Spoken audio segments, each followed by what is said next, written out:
السلام علیکم، welcome to my channel زنین وائس۔ دوستوں، آج کی میری یہ سچی کہانی کسی کی زندگی پہ گزری ہوئی ایک سبق آموز کہانی ہے۔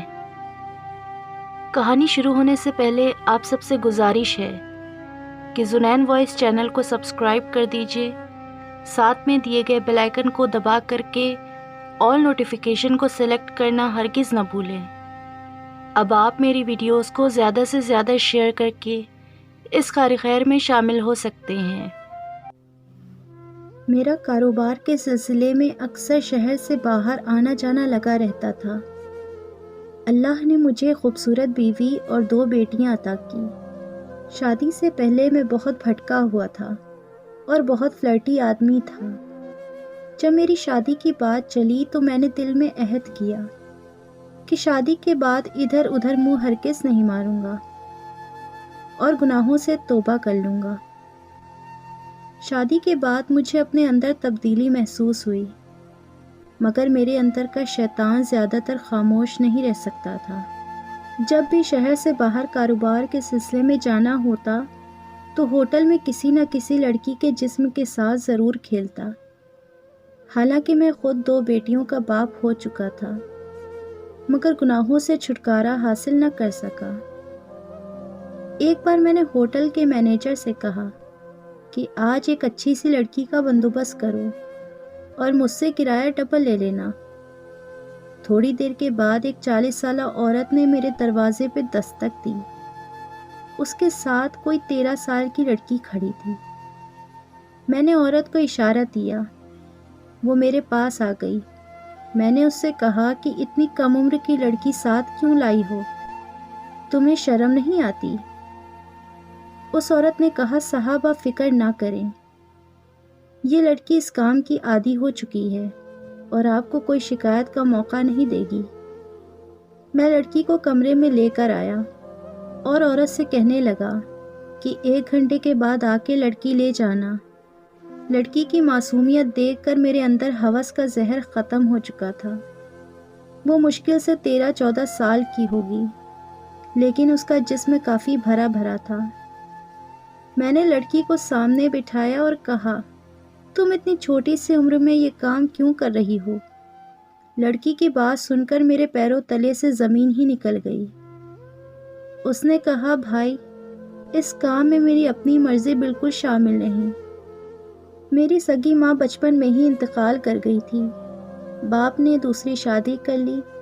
دوسری ماں نے میرے باپ کو نشے پر لگا دیا اور گھر میں اجنبی لوگوں کا آنا جانا شروع ہو گیا۔ باپ چونکہ نشے کی حال میں رہتا تھا، وہ ایک بدکار عورت تھی جس کا نہ مجھے پتا تھا اور نہ ہی میرے باپ کو۔ نشے نے میرے باپ کی جان ہی لے لی تو میں مکمل طور سے اپنی سوتیلی ماں کے رحم و کرم ہو گئی تھی۔ آج سے تقریباً 2 سال پہلے میری ماں نے مجھے اس کام پہ لگا دیا، جبکہ اس میں میری کوئی بھی مرضی شامل نہ تھی۔ میری ماں مجھے کبھی طوائف کے اڈوں کے باہر کھڑا کر دیتی تو کبھی گھر میں ہی میرا سودا کر دیتی۔ یوں میں اس جال میں پھنستی چلی گئی۔ اب میری روح مر چکی ہے، کیونکہ بے سہارا لڑکی کی عزت مردوں کے جوتوں پہ ہوتی ہے۔ مرد صرف مجھے ایک رات کا سہارا دے دیتا ہے، اپنے بستر پر سلاتا ہے۔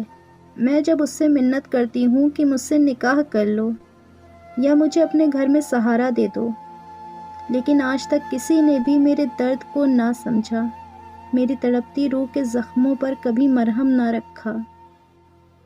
لڑکی کی باتیں سن کر میری آنکھوں سے آنسو جاری ہو گئے۔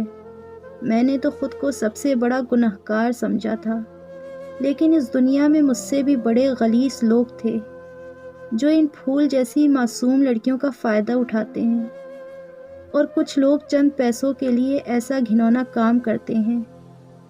آج تک میں بھی ان شیطانوں میں شامل تھا، لیکن اس بچی کے درد نے مجھے شیطان سے انسان بنا دیا۔ میں اس کو چوری چھپے اپنے گھر لے کر آ گیا تھا۔ میں نے اپنی بیوی کو اس کے بارے میں بالکل نہیں خبر کی تھی، کیونکہ اکثر ایسے حالات میں بیویاں شکی ہو جاتی ہیں۔ میں نے اپنی بیوی سے کہا، یہ ہمارے گھر کا کام کاج کرے گی، تمہاری مدد کرے گی۔ میری بیوی آسیہ ایک نیک دل کی مالک تھی، وہ میری بات مان گئی اور یاسمین کو گھر میں پناہ دے دی۔ یاسمین میرا بہت خیال رکھا کرتی تھی۔ پہلے آسیہ اس بات سے خوش ہوتی کہ یاسمین اپنی ذمہ داریاں اچھے سے سمجھتی ہے، لیکن آخر ایک عورت یہ کیسے برداشت کر سکتی تھی کہ اس کا شوہر کسی دوسری عورت کے ساتھ ہنس بول رہا ہے اور دوسری عورت اس کے شوہر کا اتنا خیال رکھ رہی ہے، جبکہ یاسمین مجھے اپنا بھائی مانتی تھی اور میں بھی اس کو بہنوں جیسا پیار کرتا تھا، کیونکہ میری کوئی بھی بہن نہ تھی۔ یاسمین اب ہمارے گھر میں خوش رہنے لگی۔ وہ اکثر کھل کے ہنستی تو پورے گھر میں اس کی ہنسی گونج جاتی۔ ایک دن آسیہ گھر سے باہر کسی سہیلی سے ملنے گئی تھی۔ اس دن میں نے آفس سے چھٹی لے رکھی تھی۔ میں اور یاسمین گھر میں اکیلے تھے۔ یاسمین نے شرارت سے میری شرٹ پہ پانی ڈال دیا۔ میں اس کے پیچھے بھاگتے ہوئے اس کو پکڑنے لگا۔ اتنی دیر میں آسیہ گھر آ گئی۔ اس نے یہ سب کچھ دیکھ لیا۔ آسیہ بنا کچھ کہے سیدھا یاسمین کے کمرے میں گئی اور اس کا سامان باندھ کر نیچے لے آئی اور اس سے کہنے لگی، اب ہمیں مزید تمہاری ضرورت نہیں، یہاں سے چلی جاؤ۔ میں نے کہا، آسیہ، یاسمین کہیں نہیں جائے گی، وہ اسی گھر میں رہے گی۔ آسیہ نے غصے سے کہا، تمہیں اس عورت میں اتنی دلچسپی آخر ہے ہی کیوں؟ میں نے کہا، آسیہ، بات سمجھنے کی کوشش کرو، یاسمین میری بہن ہے۔ آسیہ کچھ بھی سننے کو تیار نہ ہوئی اور کہنے لگی، یاسمین کو اگر گھر سے نہ بھیجا تو میں تمہارا گھر چھوڑ کر چلی جاؤں گی۔ میں نے کہا، میں یاسمین کو کسی قیمت نہیں چھوڑ سکتا آسیہ۔ تھوڑی دیر کے بعد آسیہ اپنا سامان لے آئی اور کہنے لگی، اللہ حافظ، اب تم میری شکل زندگی بھر نہیں دیکھ پاؤ گے۔ میں نے آسیہ کو سمجھانے کی ہر ممکن کوشش کی، لیکن وہ نہ مانی اور گھر چھوڑ کر چلی گئی۔ مجھے اپنی بیوی پر بہت بھروسہ تھا کہ وہ کوئی غلط قدم نہیں اٹھائے گی۔ پوری رات میں روتا رہا اور اللہ سے آسیہ کی حفاظت کی دعا کرتا رہا۔ دل میں یقین تھا کہ وہ اپنے ابو کے گھر ہی جائے گی۔ صبح میرے سسر نے مجھے کال کی اور بتایا کہ آسیہ بچیوں کے ساتھ آئی ہے، سب خیر ہے نا؟ میں نے ابو کو ساری داستان سمجھا دی۔ ابو نے شاباشی دیتے ہوئے کہا، بیٹا تم پریشان نہ ہو، لیکن اس دنیا میں تمہارے اور یاسمین کے رشتے کو ہر کوئی بری نظر سے ہی دیکھے گا۔ تم اس کی زندگی کو اچھا بنا سکتے ہو، تم اس کے لیے بہتر انتظام کرو، مجھے تم پر پورا بھروسہ ہے۔ ابو کی یہ باتیں مجھے سمجھ میں آ گئی اور میں یاسمین کو لے کر عزیز صاحب کے پاس گیا، جہاں پر یتیم بچیوں کی رہائش اور تعلیم دی جاتی تھی۔ عزیز صاحب پچھلے 30 سال سے یہ ارادہ چلا رہے تھے۔ ان کی اپنی کوئی اولاد نہ تھی۔ وہ اکثر کہتے کہ میں 300 بیٹیوں کا باپ ہوں۔ یاسمین نے اپنی تعلیم اس ارادے میں ہی مکمل کی۔ پھر میں نے اس کا میڈیکل یونیورسٹی میں ایڈمیشن کرا دیا۔ آج وہ ایک بڑے سے ہاسپٹل میں سرجن ہے اور بہت اچھے طریقے سے اپنے فرائض سر انجام دے رہی ہے۔ شاید اسی نیکی کی وجہ سے مجھے اس گناہ سے نفرت ہونے لگی۔ میرے دل میں یہ بات گھر کر گئی کہ جو بھی لڑکی جسم فروشی کے دھندے میں آتی ہے، وہ کسی نہ کسی مجبوری کے تحت یہ سب کرتی ہے، اور میں لاچار لڑکیوں کے جسم کو نوچتا رہا۔ پھر ایک جمعہ کے خطبے میں امام صاحب نے ایسی بات کہی کہ میں اس بات کو بھول نہ سکا اور مہینوں تک روتا ہی رہا۔ امام صاحب نے کہا، دنیا کا بدترین ہے وہ شخص جو اپنی بیوی کے ہونے کے باوجود کسی دوسری عورت کی طرف راغب ہوتا ہے اور بدکاری کے راستے پر چلتا ہے۔ یہ بات سننے کے بعد میرے جسم میں کپکپی شروع ہو گئی۔ میں نے سچے دل سے اس گناہ سے توبہ کر لی اور 1 مہینے کے بعد آسیہ اور بچوں کو لینے گھر پہنچا۔ میں نے آسیہ کو ساری بات بتا دی۔ میں نے اس سے دل سے معافی مانگی۔ آسیہ نے بھی مجھے معاف کر دیا اور مجھے گلے لگا کر بے تحاشا روئی۔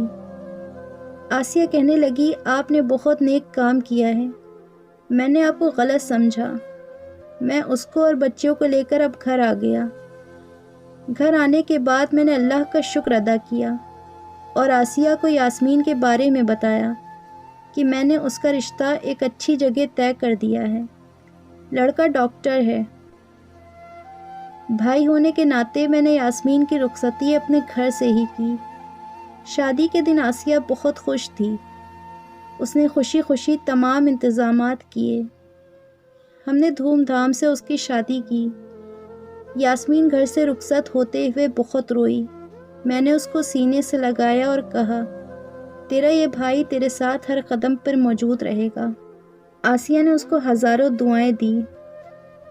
یاسمین اپنے شوہر کے ساتھ خوشی خوشی اس کے گھر میں رہ رہی ہے اور ہمارے گھر اکثر آتی جاتی ہے۔ کافی عرصے کے بعد یاسمین آئی تو اس نے بتایا کہ اس کی سوتیلی ماں کی لاش کوڑے کے ڈھیر سے ملی، جو کہ معذور ہو چکی تھی اور تڑپ تڑپ کر مر گئی۔ سچ کہتے ہیں برے کام کا انجام بہت برا ہوتا ہے۔ دوستوں، میری اس داستان سے سبق ضرور حاصل کرنا۔ کبھی کسی مجبور لڑکی کا فائدہ نہ اٹھانا۔ یہ دنیا مکافات عمل ہے۔ تم کسی مجبور کی عزت خراب کرو گے تو تمہارے گھر کی بچیوں کی عزت ضرور خراب ہو جائے گی۔